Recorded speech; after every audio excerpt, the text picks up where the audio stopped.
What's going on, guys? It's your host, Diamond Dan, back again with another one. Now, in today's episode, we're going to be breaking down the fantasy value of the Green Bay Packers 2020 second-round pick, rookie running back, AJ Dillon. All right, guys, let's go. Now, AJ Dillon is about 6 feet tall and weighs 250 pounds, and he's an overall tank when running the football. To me, he's a shorter Derrick Henry. Now, people look at AJ Dillon and think, oh, he's going to be a fullback in the NFL. Well, I beg to differ on that. Okay, Dillon might have tree trunks for legs, but he can move them tree trunks pretty damn fast.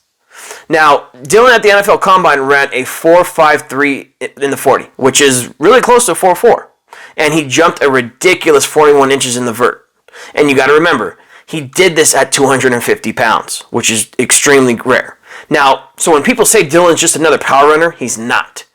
He's pretty decent in the pass and screen game, and in college he took a lot of screens to the house. And he really has the power and vision to help bring a power run game back to the Packers that they haven't had in a long time.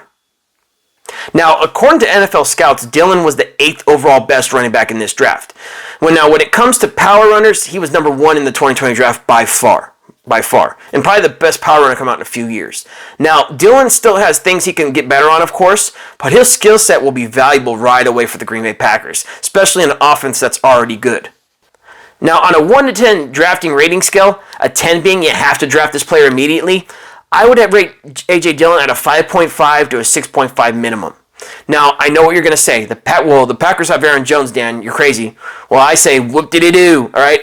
Because at the end of the day, they didn't draft AJ Dillon in the second round for nothing. Dillon is going to get the goal line carries, flat out. And in the yard situations, he's for sure going to get it, which is going, if you think about it, it's going to significantly hurt Aaron Jones' overall fantasy value. Now, Aaron Jones is a good running back. I'm not going to say he's not. But he has been suspended numerous times before, and last year was Aaron Jones' first full season since he's gotten into the league, all right, which it really hurts in fantasy. So while people are sleeping on AJ Dillon, I am not one of them. All right, Dillon, I think right out the gate is going to get 100 carries minimum, and that's minimum, and 5 to 6 touchdowns in the 2020 season. And let's say Aaron Jones was to get hurt. Dillon would then instantly become an RB1. I mean, the upside for Dillon would be insane for fantasy if Jones was to get suspended or hurt. So you got to think about that too. Now, remember, this is Aaron Jones' last year on his rookie deal, and that's a big deal. And I think that the Packers drafted Dillon because they're going to let Aaron Jones walk in free agency this next year. So I think they're going to let AJ Dillon see. They're going to see what AJ Dillon has. Now, because the Packers are not a team who puts a lot of money value into the running back position, so point being, I think they drafted Dillon to really replace Jones and Williams this upcoming year. Now, AJ Dillon is being drafted in the 14th round in fantasy drafts, which pretty much means he's almost going undrafted on all fantasy drafts. Now, I think right out the gate, Dillon is going to have RB3 to RB4 value in large superflex leagues, like the ones I play in, where you have a superflex in multiple positions. So we have like 10, 11 starting spots on your team.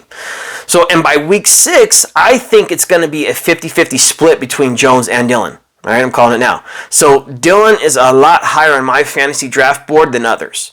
But again, listen, fantasy fans, he's worth the upside in the late rounds. He really is. All right. So if it's the 14th round and people are drafted no-name kickers, then please, my fellow fantasy footballers, please take a flyer on AJ Dillon in the late rounds. Because if you think about it, the possible reward could end up winning you your fantasy leagues. It could. All right, guys, so that's it for this episode of Fantasy Football Focus. Please hit the subscribe button if you're not a member yet. Also, don't forget to hit the like button. And also, shout out a few comments if you want to debate. Or if you just want to show some love, too. That's cool, too. So, all right, guys, have a good one. Peace.